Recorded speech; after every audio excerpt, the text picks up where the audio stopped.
Welcome সবাইকে classmate 24 YouTube চ্যানেলে। আশা করছি সবাই ভালো আছো। লিটারারি স্কুলস এবং মুভমেন্টের আজকের ক্লাসে ক্লাস নাম্বার 36-এ আমরা আলোচনা করব সিলভার ফক স্কুল নিয়ে। ইউজিসি নেট এবং ডাব্লিউবি সেটের এই সিরিজে আমরা লিটারারি স্কুলস এবং মুভমেন্টের উপরে ক্লাসেস কন্টিনিউ করছি, যেখানে আজকের ক্লাসটা হচ্ছে ক্লাস নাম্বার 36। এবং আজকের ক্লাসে আমরা লিটারারি স্কুল এবং মুভমেন্ট থেকে সিলভার ফক্স স্কুল নিয়ে আলোচনা করব। আশা করছি এর আগের ক্লাসগুলো ক্লাস নাম্বার 1 থেকে শুরু করে 35 পর্যন্ত সবাই ফলো করেছো। যদি না করে থাকো, প্রত্যেকটি ক্লাস একটা সিঙ্গেল প্লেলিস্টে দেওয়া থাকছে, তোমরা চাইলে ফলো করতে পারো। আশা করছি তোমাদের আগামী নেট এবং সেট পরীক্ষার প্রিপারেশনে ভীষণ হেল্প হবে। নেট এবং সেটের অ্যাসপিরেন্টসরা চাইলে ফুল সিলেবাস বেসড নোটস এর জন্য সরাসরি আমার এই হোয়াটসঅ্যাপ নাম্বারে কন্ট্যাক্ট করতে পারো, যেখানে তোমরা আগামী পরীক্ষার প্রস্তুতির জন্য ভীষণ গুরুত্বপূর্ণ সমস্ত নোটস, এমসিকিউস এবং ওয়ান লাইনার্স পেয়ে যাবে। অল নোটস আর চার্জেবল। এবং আজকের ক্লাসের এই পিডিএফটি পেতে হলে বা নেট সেট সংক্রান্ত যে কোনো ধরনের কোয়ারি থাকলে, ইংলিশ রিলেটেড যে কোনো ধরনের কোয়ারি থাকলে, তোমরা আমার টেলিগ্রাম গ্রুপ এবং আমার হোয়াটসঅ্যাপ চ্যানেলটাও ফলো করতে পারো। টেলিগ্রাম গ্রুপের লিংক এবং হোয়াটসঅ্যাপ চ্যানেলের লিংক আমি এই ভিডিও ডেসক্রিপশন বক্সে উল্লেখ করে দিচ্ছি। তো ফিরে আসছি আজকের আলোচনাতে। দেখো, আজকের ক্লাসে সিলভার ফক স্কুল নিয়ে আলোচনা করব। তো সবার প্রথমে জানবো এই সিলভার ফোক স্কুল কি। দেখো, সিলভার ফোক স্কুল বলতে এটা মূলত 19th সেঞ্চুরির ব্রিটিশ ইংরেজি সাহিত্যের একটা বিশেষ উপন্যাসের ধারা বা সাহিত্যিক মুভমেন্টকে বোঝাচ্ছে। এর এই যে নামটা সিলভার ফোক, এই নামটার উৎস কি না, এই নামটা দিয়েছিলেন বিখ্যাত ক্রিটিক এবং ঔপন্যাসিক উইলিয়াম ম্যাকবেথ থ্যাকারে। তিনি উচ্চবিত্তদের এই ধরনের উপন্যাসকে ব্যঙ্গ করে সিলভার ফোক নামে বা রেটোরিক্যাল বা স্যাটিরিক্যাল, এই যে টার্ম, মানে এটা একটা রেটোরিক্যাল বা স্যাটিরিক্যাল টার্ম বলতে পারো, এই নামে তিনি ডাকতেন। উচ্চ সমাজের মানুষরা টেবিলে খাওয়া দাওয়ার সময় যে রূপোর কাঁটা চামচটা ব্যবহার করে, তখনকার দিনে উচ্চ সমাজের মানুষরা টেবিলে খাওয়া দাওয়া করতো, সেই সময় তারা রূপোর কাঁটা চামচ ইউজ করতো। তো সেটা ছিল তাদের আভিজাত্য এবং তাদের সেই দেখনদারির প্রতীক। তাই এই যে উপন্যাসগুলো, এগুলো যেহেতু সারাক্ষণ ধনীদের এই ধরনের সমস্ত আদব কায়দা ইত্যাদিকে নিয়ে লেখা হতো বা এইসব আদব কায়দা এই উপন্যাসগুলোতে দেখানো হতো, তাই এর নাম হয়ে যাচ্ছে কি সিলভার ফোক স্কুল। বোঝা গেছে?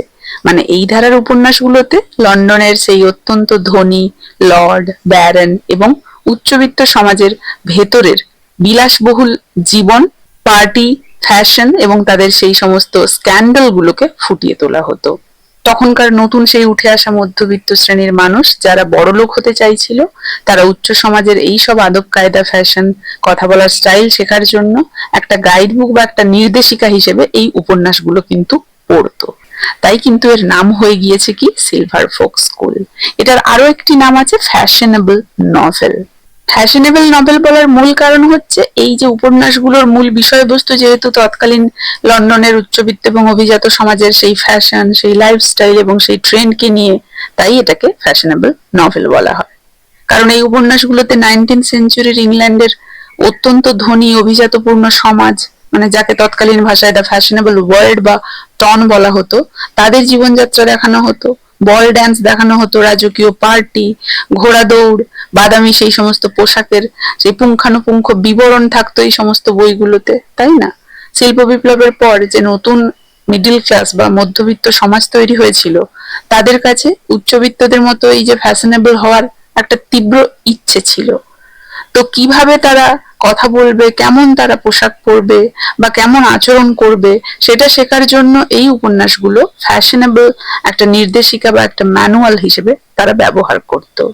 বইগুলোতে কোনো কাল্পনিক জগতের কথা কিন্তু থাকতো না, বরং সেই সময়ের লন্ডনের কোন টেলার সবচেয়ে বিখ্যাত, কোন পারফিউম, কোন গাড়ি সবাই ইউজ করছে, এমনকি কোন রেস্তোরাঁয় ধনীরা খেতে যায়, সেই সব বাস্তব এবং সেই সব কন্টেম্পোরারি ফ্যাশন ট্রেন্ডের উল্লেখ থাকতো। প্রকাশক হেনরি কোলবার্ন এই উপন্যাসগুলোকে বাজারে বিক্রির জন্য ফ্যাশনেবল এই যে ট্যাগটা, এই ট্যাগটা ব্যবহার করতেন। তিনি প্রচার করতেন যে এই বইগুলো পড়লে সাধারণ মানুষও নিজেদের উচ্চ সমাজের অংশ বলে কিন্তু মনে করতে পারবে। তাই তিনি এই ট্যাগটা দিয়েছিলেন ফ্যাশনেবল নভেল, এবং সিলভার ফোক স্কুল এই ট্যাগটা দিয়েছিলেন উইলিয়াম ম্যাকবেথ থ্যাকারে। বোঝা গেছে? তো এই যে সিলভার ফোক স্কুল, এর ডেফিনেশন এবং হিস্টোরিক্যাল কনটেক্সট আমরা কিছুটা জানলাম। টাইম পিরিয়ড কি না, এটা সেঞ্চুরির শেষের দিকে এবং 19th সেঞ্চুরির শুরুর রূপান্তরকালে, বিশেষ করে 1825 থেকে 1850 এই সালের মধ্যে কিন্তু জনপ্রিয় হয়েছিল। ব্রিটিশ অভিজাত এবং উচ্চবিত্ত সমাজের বিলাসবহুল জীবনযাত্রা, তাদের আচার ব্যবহার, ফ্যাশন এবং তাদের স্ক্যান্ডাল ছিল এর মূল বিষয়বস্তু, কোর সাবজেক্ট ম্যাটার। বোঝা গেছে? এবং সোশিও পলিটিক্যাল ব্যাকড্রপটাও আমি আলোচনা করলাম, যে শিল্প বিপ্লবের ফলে একটা মিডল ক্লাস শ্রেণী সৃষ্টি হয়েছিল, তাই না? সেই মধ্যবিত্ত শ্রেণী উচ্চ সমাজের লাইফস্টাইল, আদব কায়দা নকল করার জন্য এই উপন্যাসগুলো পড়াতে আগ্রহ জাহির করত। তাই প্রকাশক হেনরি কোলমান তার মতো ব্যবসায়ীরা কি করলো, পাফারি মানে অতিরঞ্জিত রিভিউ ব্যবহারের মাধ্যমে এই সমস্ত বইগুলোকে একটা বাণিজ্যিক বেস্ট সেলারে পরিণত করলো। আমরা বেঞ্জামিন ডিজার্লের বিখ্যাত উপন্যাস ভিভিয়ান গ্রে পাবো, এডওয়ার্ড বুলওয়ার লিটনের সেই পেহলাম পাবো এই ধারার অন্যতম সেরা নিদর্শন, ক্যাথরিন গোরকে দেখতে পাবো এই ধারার অন্যতম প্রধান লেখিকা তিনি, এবং তার লেখা উপন্যাসগুলো উচ্চ সমাজের নিখুঁত একটা চিত্র ফুটিয়ে তুলেছিল। তাহলে কি লিটারারি ক্রিটিসিজম এবং কোর ডিবেট বললে সবার প্রথমে আমরা কি পাচ্ছি? উইলিয়াম হ্যাজলিটের সমালোচনা। বিখ্যাত সমালোচক উইলিয়াম হ্যাজলিট এই ধরনের উপন্যাস একদম পছন্দ করতেন না। তো 1827 সালে তিনি একটা লেখা প্রকাশ করেন, যার নাম কি না দ্য ড্যান্ডি স্কুল, যেটা এসেছিল এক্সামিনার যে পত্রিকা সেটাতে। তো ড্যান্ডি মানে কি? সে যুগে যে পুরুষরা অতিরিক্ত সাজগোজ করতো এবং লোক দেখানো ফ্যাশন নিয়ে মেতে থাকতো তাদেরকে ড্যান্ডি বলা হতো। হ্যাজলিট বলেন এই যে উপন্যাসগুলো, এগুলো হচ্ছে সাহিত্যের কলঙ্ক, এগুলো মানুষকে চরিত্র, সততা এবং নৈতিকতা এগুলো কোনো কিছুই কিন্তু শেখাচ্ছে না। কি শেখাচ্ছে? বড় লোকদের বোকামি, অহংকার, ন্যাকামি, দেখনদারি ইত্যাদি লাইফস্টাইলকে এমন ভাবে দেখাচ্ছে যেন এটাই জীবনের শ্রেষ্ঠ একটা জিনিস। সাধারণ রিডার্সরা এগুলো পড়ে বিভ্রান্ত হচ্ছে, মানে এগুলো একদমই সমাজের পক্ষে গ্রহণযোগ্য নয়, এগুলোর কোনো কার্যকারিতা নেই সমাজে, এগুলো তো সমাজের ভালো করছেই না, উল্টে এগুলো টাইম পাস বা সময় নষ্টর মতো কাজ করছে। এরপরে আমরা এডওয়ার্ড বুলওয়ার লিটনের যুক্তি দেখতে পাবো। তিনি কি যুক্তি দেখিয়েছিলেন? দেখো, বুলওয়ার লিটন নিজে কিন্তু একজন সিলভার ফোক উপন্যাস লেখক ছিলেন, তার সেই বিখ্যাত পেলহ্যাম আমরা দেখতে পাই। তো যেহেতু তিনি সিলভার ফোক উপন্যাসের লেখক ছিলেন, তাই তিনি এই যে ধারা এর পক্ষে একটা চমৎকার একটা যুক্তি দিয়েছিলেন, প্যারাডক্সিক্যাল ভিউ দিয়েছিলেন, মানে উল্টো যুক্তি দিয়েছিলেন। যারা এগুলোকে ক্রিটিসাইজ করছিল তাদেরকে এক হাত নিয়ে তিনি তার পক্ষে বা এই নভেলের পক্ষে যুক্তি দিয়েছিলেন। তো তার যুক্তি কি না, তিনি বলেছিলেন যে ওপর ওপর দেখলে মনে হতো এই বইগুলোতে বড় লোকদের প্রশংসা করা হচ্ছে, কিন্তু আসলে সেটা নয়। লেখকরা যখন অত্যন্ত নিখুঁতভাবে দেখান যে এই উচ্চবিত্ত মানুষগুলো কতটা অহংকারী, ভেতর থেকে কতটা ফাঁপা এবং তাদের আচরণ কতটা কদর্য, তখন রিডার্সদের কাছে ধনীদের আসল রূপটা প্রকাশ পেয়ে থাকে। অর্থাৎ এটা এক ধরনের স্যাটায়ার বা ব্যঙ্গ। প্রশংসা করার বাহানায় ধনীদের ভণ্ডামির মুখোশ খুলে দিচ্ছে এই লেখকরা। এমন নয় যে তারা কিছু ফালতু জিনিস রচনা করছে, বোঝা গেছে? তারা কিন্তু কাজের কাজই করছে, ব্যঙ্গ করছে এবং ব্যঙ্গর মাধ্যমে তাদের জীবনটা কতটা ফাঁপা সেটা তুলে ধরেছে, মানে ক্রিটিসাইজ করছে। তাহলে খারাপ কাজ করছে কোথায়? যেটা খারাপ সেটাকে খারাপ বলছে, কিন্তু সেটাকে ঘুরিয়ে বলছে স্যাটিরিক্যালি। তো এটা তো ঠিকই করেছে, এইভাবে তিনি যুক্তি দিয়েছিলেন। এছাড়া আমরা ম্যাথিউ হোয়াইটিং রোজার একটা বই পাবো। সিলভার ফোক উপন্যাসের যুগ শেষ হওয়ার বহু বছর পরে 1936 সালে ম্যাথিউ হোয়াইটিং রোজা এই যে পুরো সাহিত্যিক যে ধারা এর উপরে একটা গভীর গবেষণা করেন এবং একটা একাডেমিক বই তিনি লেখেন। তার বইয়ের নাম কি ছিল? Silver folk school. কি ছিল? সিলভার ফোক স্কুল, যেটা এসেছিল 1936-এ। তো কেন এটা গুরুত্বপূর্ণ? কারণ এই বইটাই প্রথম প্রমাণ করে যে উপন্যাসগুলো শুধুমাত্র সস্তা যে বিনোদন ছিল তা কিন্তু নয়। তৎকালীন ইংল্যান্ডের সমাজ, মধ্যবিত্ত শ্রেণীর মানসিকতা এবং ইতিহাস বুঝতে এই বইগুলোর গুরুত্ব কিন্তু অপরিসীম। এগুলোর মাধ্যমে তৎকালীন মধ্যবিত্ত শ্রেণীর মানসিকতা বোঝা যাবে, ইতিহাসটাকে বোঝা যাবে, তাই এগুলো তো গুরুত্বপূর্ণ। এগুলো যে অকাজের বিষয়বস্তু তা কিন্তু নয়। তিনি এই যুক্তিটা দিয়েছিলেন এই সমস্ত নভেলের গভীর একটা অ্যানালাইসিস করে বা এই সমস্ত নভেলের উপর একটা রিসার্চ করে। এটাকে তিনি মোটেও অকাজের কিছু বলেননি, এটাকে উল্টে তিনি বরং গুরুত্বপূর্ণ বলে উল্লেখ করেছিলেন। বোঝা গেছে? তাহলে আমরা সিলভার ফোক স্কুল কি জানলাম, সিলভার ফোক স্কুলের যে নভেল, সেই নভেলের আরো একটা নাম জানলাম, সময়কাল জানলাম, হিস্টোরিক্যাল ব্যাকগ্রাউন্ডটা জানলাম, এবং বিভিন্ন ক্রিটিকদের যে ক্রিটিক্যাল ভিউ সেটা জানলাম। এরপরে আমরা সিলভার ফোক স্কুলের মেজর রাইটার এবং তাদের ওয়ার্কগুলো নিয়ে আলোচনা করব। তো সবার প্রথমে আমরা এই ধারার প্রথম যে উপন্যাসিক থিওডোর হুককে দেখতে পাচ্ছি। তাকে এই ধারার আদি বা অন্যতম পথ প্রদর্শক বা পায়োনিয়ার বলা হয়। ঠিক আছে, দেখো পায়োনিয়ার তাকে বলা হয়। তো তার বিখ্যাত কাজের মধ্যে আমরা কি পাচ্ছি? সেইংস অ্যান্ড ডুইংস, যেটা 1824 থেকে 1828 মূলত এই সময়কালে এসেছিল। একটা বাস্তবধর্মী নকশা বা স্কেচের একটা সিরিজ। এটা উচ্চ সমাজের লাইফস্টাইলকে এটা সাকসেসফুলি কিন্তু পোর্ট্রে করেছিল। এছাড়াও আমরা এডওয়ার্ড বুলওয়ার লিটনকে দেখতে পাবো। তার লেখা উপন্যাসটা সিলভার ফোক, এই যে ধারা, এই ধারার কিন্তু একদমই আদর্শ রূপ তৈরি করে দিয়েছিল। এই উপন্যাসের প্রধান চরিত্রের আচরণ ভিক্টোরিয়ান সাহিত্যে জ্যান্টি বা অতিরিক্ত সাজগোজ প্রিয় পুরুষের একটা মূল রূপরেখা তৈরি করে দিয়েছিল। তার বিখ্যাত কাজের মধ্যে আমি বললাম একটু আগে, পেলহ্যাম আমরা পাচ্ছি, or the adventures of a gentleman এর আরেকটা নাম, যেটা এসেছিল 1828। এছাড়া আমরা বেঞ্জামিন ডিসরেলিকে পাচ্ছি, ব্রিটেনের বিখ্যাত একজন রাজনীতিবিদ, এবং তিনি প্রধানমন্ত্রীও হয়েছিলেন। তবে প্রধানমন্ত্রী হওয়ার আগে নিজের দেনা বা সেই ডেপ্ট বা ঋণ এটা শোধ করার জন্য এই ধরনের ফ্যাশনেবল উপন্যাস তিনি লিখতেন এবং অর্থ উপার্জন করতেন। তার বিখ্যাত কাজের মধ্যে আমরা পেয়েছিলাম ভিভিয়ান গ্রে 1826, যেটা উচ্চ সমাজের রাজনৈতিক একটা চক্রান্তকে ফুটিয়ে তুলেছিল। ঠিক আছে, এটা তার প্রথম উপন্যাস বা ডেবিউ উপন্যাস বা নভেল বলা যায়। এছাড়াও তার আমরা দ্য ইয়াং ডিউককে দেখতে পাই, যেটা এসেছিল 1831-এ। এরপরে আমরা থমাস হেনরি লিস্টারকে দেখতে পাবো। দেখো, লন্ডনের অভিজাত সমাজের বাস্তবসম্মত এই যে পিকচার এবং চমৎকার এই যে ডায়লগ গুলো, এগুলোর জন্য কিন্তু ইনার উপন্যাস বিশেষভাবে পরিচিত। তার আমরা গ্র্যানবি দেখতে পাবো, যেটা এসেছিল 1826-এ, 1826-এ। রবার্ট প্লামার ওয়ার্ডকে দেখতে পাবো, তার বিখ্যাত ট্রিমেইন, এটা হচ্ছে এই ধারার অন্যতম একটা উপন্যাস, ফাউন্ডেশন টেক্সট বলা যায়, যেটা এই যে সিলভার ফোক উপন্যাস, এই উপন্যাসের ব্যাপক জনপ্রিয়তা শুরু করেছিল। এবং এর আরো একটা নাম হচ্ছে or the man of refinement, এবং এটা এসেছিল 1825-এ। আমরা মিসেস ক্যাথরিন গোরকে দেখতে পাবো। তিনি এই যে সিলভার ফোক স্কুল, এই স্কুলের সবচেয়ে বেশি প্রলিফিক এবং আর্থিকভাবে সফল লেখিকা ছিলেন। তার সেই সার্ফ উইট, তার সেই সামাজিক স্যাটায়ার, এগুলো এতটাই জোরদার ছিল যে তৎকালীন সমালোচকরা তার কিন্তু ভূয়সী প্রশংসা করেছিলেন। মাদার্স অ্যান্ড ডটার্স পাচ্ছি আমরা তার 1831-এ।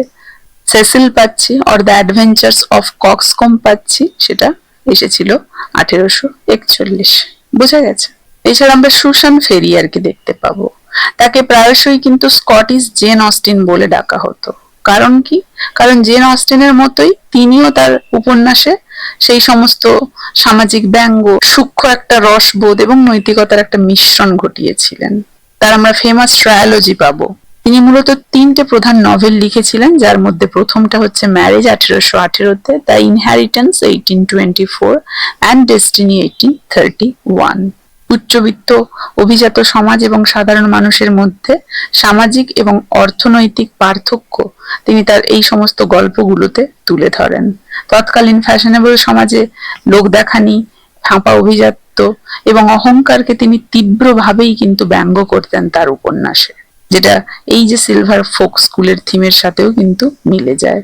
তার প্রত্যেকটা উপন্যাসের শেষে একটা গভীর নৈতিক শিক্ষা বা বার্তা দেওয়া থাকতো। বোঝা গেছে? এরপরে the culmination of the school, মানে এই যে সিলভার ফোক স্কুল এর চরম পরিণতিটা সম্পর্কে আলোচনা করব। দেখো, পুরো সিলভার ফোক এই যে মুভমেন্টটা বা এই যে ফ্যাশনেবল উপন্যাসের এই যে ধারাটা শেষ পর্যন্ত একটা মাত্র অমর সৃষ্টির মাধ্যমে তার সর্বোচ্চ শিখরে পৌঁছায় এবং তারপরে শেষও হয়ে যায়। সেটা কি না, উইলিয়াম ম্যাকবেথ থ্যাকারে তার লেখা সেই বিখ্যাত ভ্যানিটি ফেয়ার। যেটা 1847 থেকে 48 এই সময়কালে এসেছিল। তো ভ্যানিটি ফেয়ার এই যে নভেল, এটা বিখ্যাত একটা সাবটাইটেল নিয়ে এসেছিল। আর নভেল উইদাউট আ হিরো আমরা দেখেছিলাম। থ্যাকারে সিলভার ফোক স্কুলের সেই সমস্ত যে এলিমেন্ট গুলো, উচ্চবিত্ত সমাজ, তাদের পার্টি, দেখনদারি, এগুলো ব্যবহার করেছিলেন এখানে।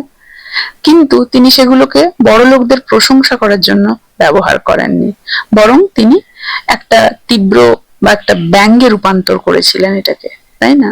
তো এই উপন্যাসের মাধ্যমেই তিনি উচ্চবিত্ত সমাজের মরাল সেই হলোনেসটা এবং তার সেই গ্রিডটা, সমাজে মানুষদের সেই ওপরে ওঠার একটা অন্ধ প্রতিযোগিতা বা সেই সোশ্যাল ক্লাইম্বিং, এই যে চরিত্রগুলোকে একদম ভালোভাবে তিনি ডিকনস্ট্রাক্ট করে সবার সামনে তাদের মুখোশগুলো খুলে দেন, তাই না?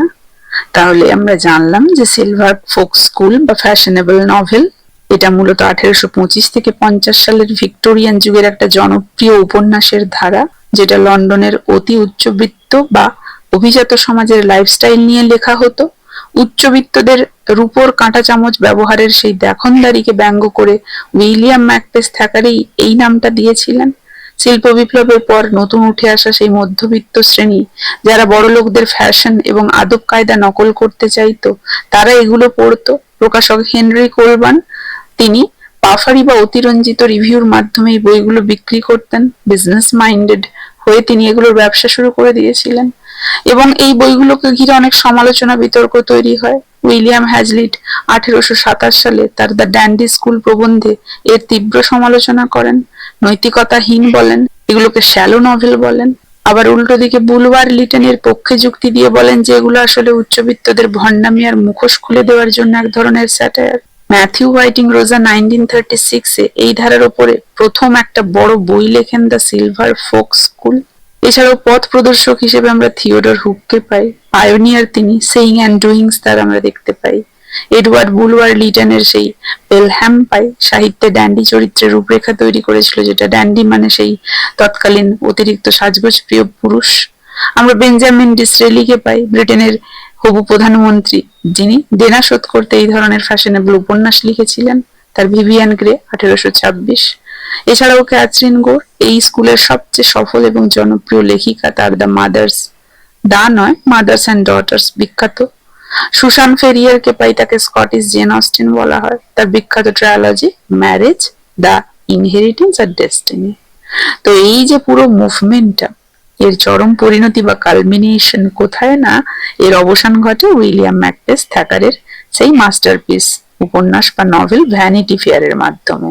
ভ্যানিটি ফেয়ারের মাধ্যমে এটা একদম তার সফলতার পিকে ওঠে এবং তারপরে এর চরম পরিণতি হয়। এবং এই ভ্যানিটি ফেয়ারের বিখ্যাত সাবটাইটেল আমরা কি দেখেছিলাম, আর novel without a hero. Thackeray এই ধারার সমস্ত এলিমেন্ট গুলো ব্যবহার করেই উচ্চ সমাজের এই যে নৈতিক শূন্যতা এবং লোভকে সম্পূর্ণভাবে অ্যানালাইসিস করেছেন।